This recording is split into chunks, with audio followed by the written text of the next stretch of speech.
da Medeia. E aí a gente vai da Grécia Antiga e passa por Roma. E em Roma tem o Erasmo, que é um filósofo e escritor, que escreveu o Elogio da Loucura. E aqui é muito interessante porque a loucura fala em primeira pessoa. Então é assim, você está lendo e de repente, oi, eu sou a loucura, eu vou aqui falar para vocês do que eu sou capaz. Né? Então a loucura vai falando as coisas que ela implica nas pessoas, né? Nos seres humanos. Aí ela fala assim: ireis saber por que apareço hoje diante de vós nestas vestimentas bizarras. E aqui é interessante, né? Porque a loucura fala que se veste com vestimentas bizarras.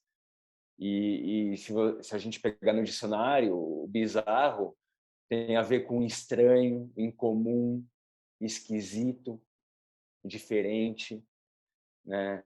Vários dos adjetivos que a gente usa para nomear a própria loucura, né? Aí a loucura fala assim: escutai-me como tendes o costume de escutar os bufões, os pantomimeiros, os saltimbancos, os charlatões das praças públicas. Ou seja, ela está dizendo quem são os loucos, né? O discurso que vou fazer não será nem premeditado, nem estudado. Assim, portanto, conterá menos mentiras. Aí ela continua falando: não espereis de mim definição. Definir-me seria dar-me limites, e minha força não conhece nenhum limite. É lindo isso, né?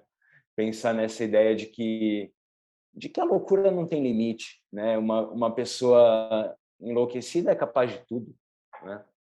Literalmente. Aí o Erasmo ele fala do aspecto infantil da loucura, né? Ele faz um paralelo da loucura com a criança. Então ele fala assim: Pluto é um deus, né? Um deus grego, romano, na verdade, que é o deus da riqueza. E ele é uma criança divina, né?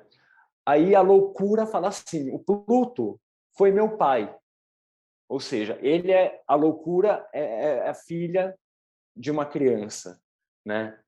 E aí ele fala assim, a loucura fala assim: o meu pai desarruma à vontade e põe de pernas para o ar todas as coisas profanas e sagradas.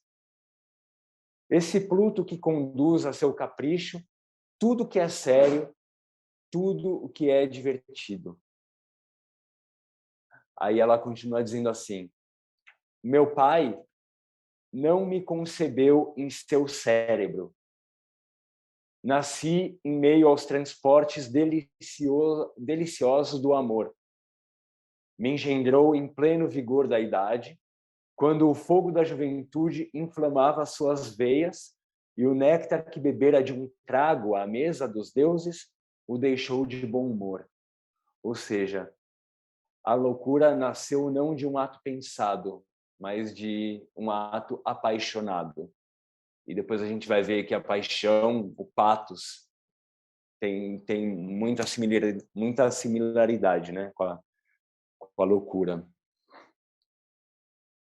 Aí a loucura continua dizendo assim: o que é a vida se suprimis seus prazeres? Merece ela, então, o nome de vida?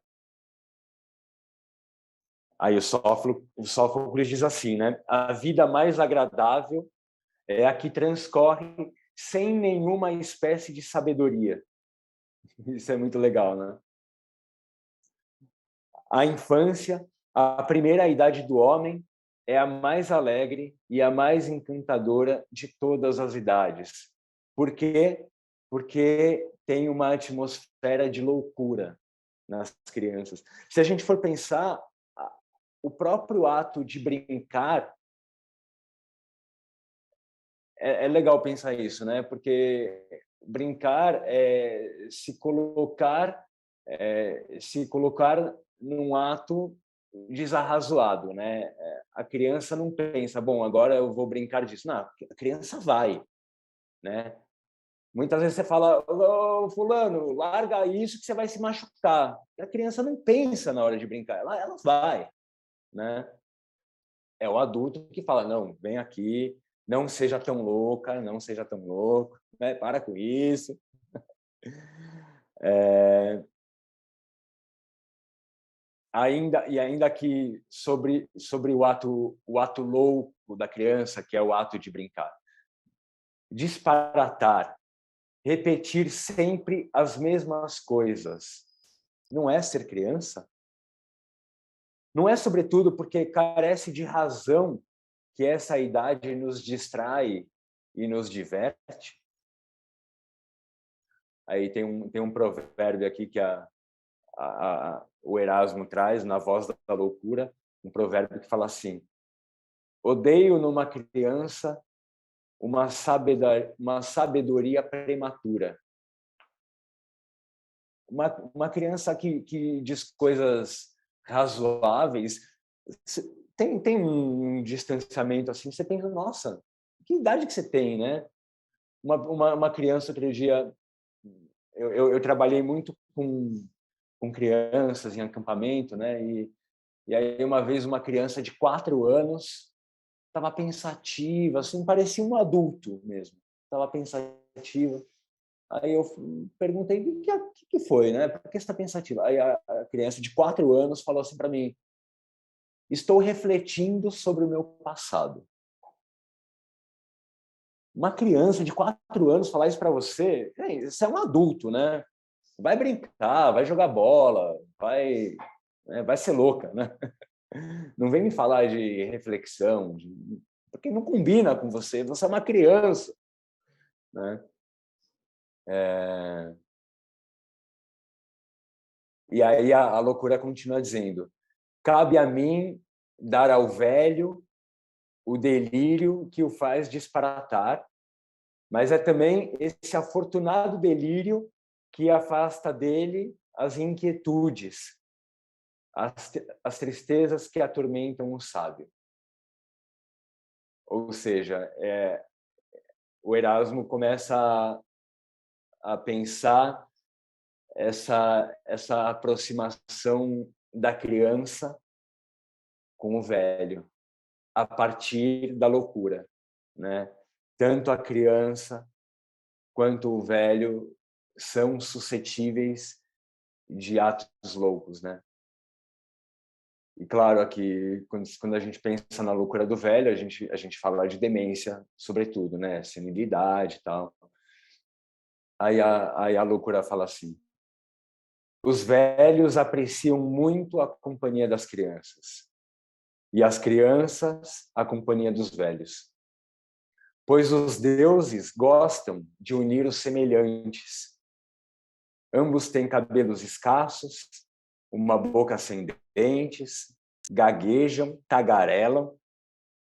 A tolice, o esquecimento, a indiscrição, tudo contribui para formar entre essas duas criaturas uma semelhança perfeita. Olha só que legal. Aí ela fala assim: somente a loucura retarda o curso rápido da juventude e afasta de nós a velhice importuna.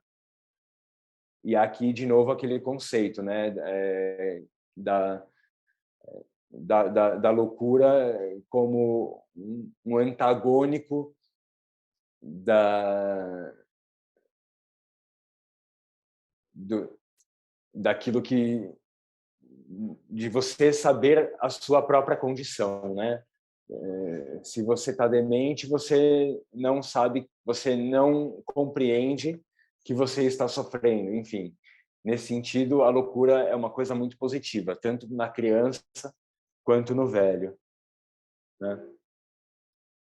E aí, claro, pensando em Roma, né, assim como na Grécia, tem uma forte influência da mitologia, dos deuses, né? Então o Erasmo vai traçar um paralelo da loucura com alguns deuses, né? E claro que a gente começa com Baco, que é o deus do vinho, né? Deus do teatro, deus da extravagância. Aí a loucura fala assim: Baco, sempre louco, sempre bêbado, extravagante e ridículo, sempre alegre, sempre jovem, sempre divertido. Aí o Júpiter tem um aspecto sombrio e severo que faz tremer céu e terra. O Pan envenena tudo pelos vãos pavores que causa. A Palas vos olha atravessado e vos faz tremer com sua lança e sua égide assustadora. O Cupido, sempre criança, brincalhão e brejeiro. Vênus tem um riso brincalhão, acredita nos poetas. A Flora, voluptuosa, que faz nascer tantos prazeres. E o Príapo, com seus equívocos e gracejos. E o Mercúrio, com suas trapaças e artimanhas. Ou seja, olha só que interessante, assim. Apesar dele dar várias adjetivações diferentes para cada um dos deuses, a gente consegue perceber que tem alguma coisa aqui em comum, né? Então, pegar algumas palavras aqui: louco, ridículo, extravagante, sombrio, severo, pavor, assustador, brincalhão, poeta, volúpia, prazer, equívocos, trapaças e artimanhas. Aí a loucura continua dizendo assim: não há na terra nem alegria, nem felicidade e nem prazer que não venha de mim. Aí os estoicos lá na Grécia são os caras que vivem pelo prazer, né? Os estoicos vão dizer assim: ser sábio é tomar a razão como guia. Ser louco é deixar-se levar ao sabor das paixões. E aqui paixões no sentido do patos, né? Aí eu anotei aqui alguns patos que tem a ver acho que todos os patos têm a ver com a loucura, né? A loucura é uma patologia, é a patologia em si que se desdobra para tudo, né? Então a loucura fala aqui: a cólera é o temperamento feroz dos animais. Reina na parte superior o coração, que é a fonte da vida. A melancolia: pode-se amar alguém quando se odeia a si mesmo? Pode-se viver em bom entendimento com os outros quando não se está de acordo com o próprio coração? Pode-se oferecer algo de bom à sociedade quando se está aborrecido e fatigado com a própria existência? Se for excluído da sociedade, o homem, longe de poder suportar os outros, não poderá suportar a si próprio. Estar contente com o que se é, com o que se tem, não é a maior parte da felicidade? Aí ela fala da sabedoria, né? Claro que tem aquela frase célebre do Sócrates. Aquela frase célebre do Sócrates: só sei que nada sei, né?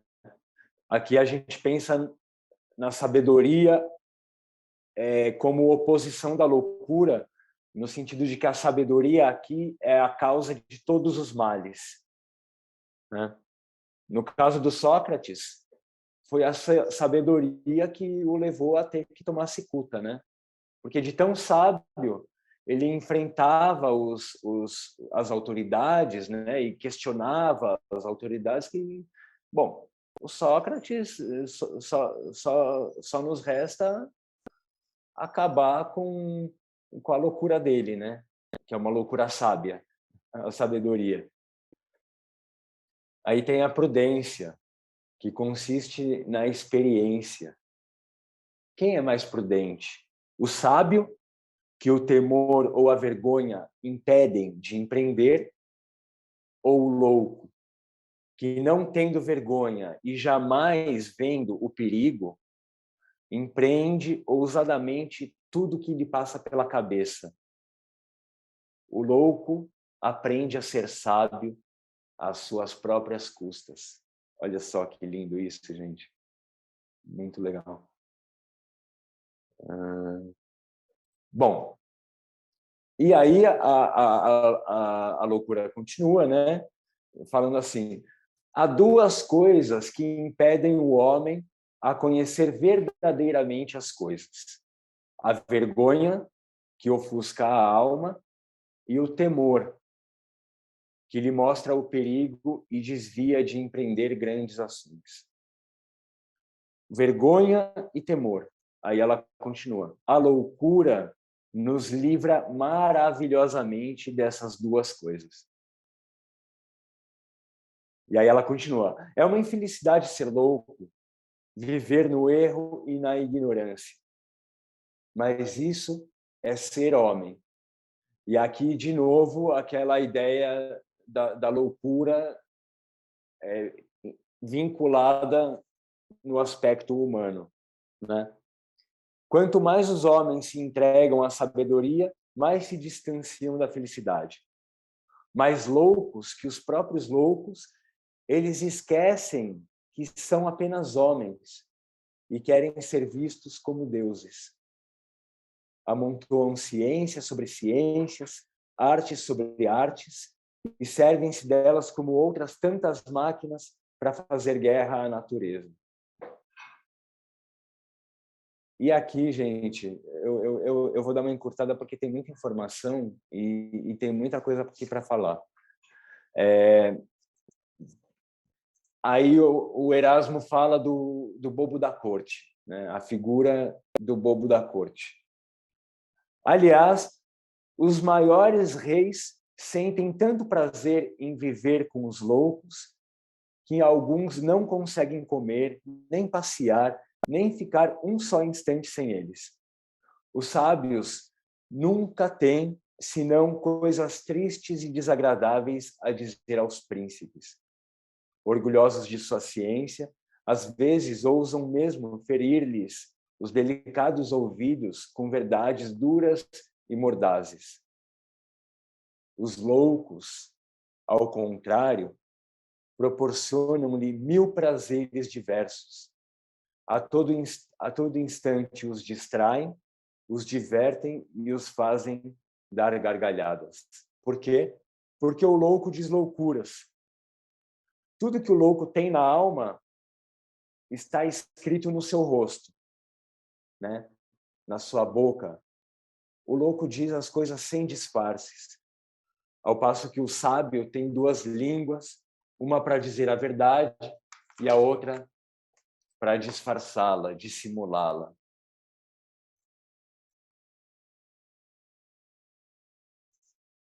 E aqui, gente, eu vou fazer uma analogia pensando nas redes sociais, né? Instagram, TikTok, essas coisas todas, né? A loucura fala assim: tais são, sobretudo, os atores, os músicos, os oradores e os poetas. Quanto menos talento possuem, maior o seu orgulho, sua vaidade, sua arrogância. Todos esses loucos, porém, precisam de outros loucos que os aplaudem. Pois quanto mais uma coisa é contrária ao bom senso, mais ela atrai admiradores. O que há de pior é sempre o que agrada à maioria. Isso ele está falando lá no século II a.C., gente. Roma antiga, olha o que ele está falando. O que há de pior é sempre o que agrada mais à maioria. Nada mais natural, posto que a maior parte dos homens são loucos.